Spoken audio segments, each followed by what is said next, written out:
today, this game to me, I know what I'm going to get from Donovan and James. To me, the big guys, Kenny say, Barrett's a matchup. If you're the defensive player of the year, you got to do like Rudy Gobert's doing. Like, I'm the defensive player of the year. I'm going to go against the joke and do my thing. To me, it's got to be Evan Mobley.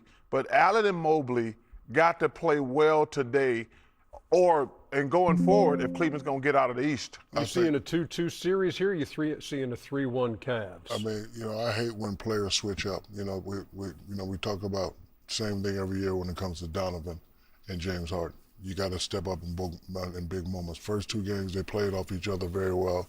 And, last game, one had 15, one had 18. James had 8 turnovers. That's not going to get it done. They know this, they understand it. Even though their defense was bad, Toronto shooting 50%, they still won the first 2 games because, the other 2 guys from Cleveland, they scored. So if they score the ball and play well, I think they should be able to do. It's hard when you're a superstar. You got to score, you got to get others involved, you got to play defense, you got to stay out of foul trouble. So for James and Donovan, they have to dominate offensively, period. So if those things happen, you're seeing 3-1? Yes. Okay. It's game 4 between the Cavs and the Raptors. That's what gets us started here today on ESPN. The Jet trying not to cry, talking about his daughter's wedding. Yeah, Big C. O'Neal. Big C. O'Neal. What's up, cuz? I ain't gonna lie. You called him, cuz. 100% Call him, cuz. Listen, 100%. AT&T. Connecting changes everything. Costly win for Minnesota last night as they took a 3-1 lead over the Denver Nuggets. Dante DiVincenzo tore his Achilles early in that game. Guy who started all 82 games this season and now out for the rest of the playoffs. And then later in the first half, it's Anthony Edwards who came down awkwardly underneath the basket. Oh. Jeez. And so you saw the hyperextension on Edwards on the left knee, and now we're left to wonder what exactly is the status of Anthony Edwards for the rest of these playoffs. And just the man who can answer that question is Shams Charania, who joins us now. So Shams, what's the latest on it? Ernie, so Anthony Edwards had an MRI late last night in Minneapolis, and sources told me this morning that he has sustained a bone bruise in that left knee with that hyperextension. The good news for him, there's no ACL damage, there's no other ligament, it's not a serious structural issue, but this injury will sideline him for multiple weeks. So he's going to be out through the remainder of this series against the Denver Nuggets, and they're up 3-1. Obviously, last night losing your starting backcourt for the rest of this series. Now they're going to play on without Anthony Edwards, and he's going to start rest and rehab immediately. And guys, he had runner's knee in his opposite knee, the right knee, that he's had a PRP injection in, that he's had to really mitigate a lot of the swelling, the inflammation that's in that knee. So now it's the opposite knee that has this bone bruising injury that will now sideline him for at least 2 weeks. Wow. On another front, that game ended kind of in a strange way with McDaniels making the bucket, and he's charged by Joker, and I know the league's going to be going through all that video. Any idea of what punishments might be or when they might be forthcoming? Ernie, what the league typically does is the day after an incident like this, they start their investigation process. That means reviewing the footage for sure, but that also means interviewing the people involved. So whether that's Nikola Jokic, Jaden McDaniels, we saw multiple players on both sides of the bench here. Rudy Gobert, Bones Highland, at least, and then there was Aaron Gordon and Jonas Valanciunas both leaving the Denver bench. And so what happens with both of them? But obviously, even the players that left the Denver bench, they weren't really involved in the vicinity of this situation. So the league is going to review all this. They're going to interview everyone involved like they always do and come into some kind of ruling here. But talking to people on both sides, there's obviously an expectation there's going to be some fines. Not sure if there's going to be anything more than that. Aaron Gordon's status, whether he gets suspended or not suspended, is very much up in the air with that calf injury. Shams Charania, great information as always. Appreciate you taking the time this morning. Thanks. Thank you.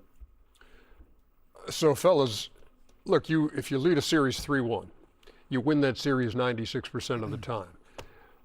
But this is a different animal. You're up 3-1, but your starting backcourt is out. So how do you see this going back to Denver 3-1? Chuck made a very good point last night. You just have to concentrate on one game. Young fella needs to understand. What's his name? I don't want to mispronounce his name. The guy that came off the bench had all those points. Oh, Battle. No. Or Io DeSumo. Yeah, so Io DeSumo must understand that they're going to treat him like Anthony Edwards now. They're going to adjust, and they're going to say, we're not going to let you get off. And they're just going to, they're going to play a little bit harder in Denver. They're still upset about the fiasco at the end of the game. But, Minnesota just has to concentrate and just buckle down for one game. They have to realize that, Denver's going to have some runs at the crib, but we just got to focus on one game. And that's the game you're playing. You can't say, okay, well, let's just go play and see what happens and then get back home and, try to win that game. It's a must win. It's a must win for Minnesota. You were not here last night, but Io DeSumo goes for 43. Oh, I watched it. Yeah. Yeah, I watched it afterwards. What was your biggest takeaway? What? Thank you, Chuck. Thank you, Chuck. When did you watch it? You just said you went to bed early. I watched it on the app. Thank you very much. In the middle of the wedding. On the app. In the middle of the wedding. No, afterwards. Right when my man was saying, get ready to say, I do. Hey, hold on what I do. I'm watching. In the makeup room, you said Why you you went just tell a lie like that on national In television? the makeup room, you said you went to bed at 11 and the wedding got shut down. You were at not 1. watching the game. Thank you, Chuck. You stop it. Thank you, Chuck. So anyway, Back to where we were. DeSumo, has always been thought of prior to this as a really good player, meaning he was an All-American in college, an All-American in college, a lottery pick. Then he gets to the NBA, and he's always been a backup guy, a backup singer. And, we'll see a lot of times when you're not on the scouting report, so to speak. When I say you're not on the scouting report, you're not the guy who we're stopping. We're the guy that we might let get some buckets to let things happen. And now you're on the scouting report. And that is now going to be a different environment for him, because when he comes off pick and rolls now, he becomes doubled. He gets into areas of the floor. We have thought process about you.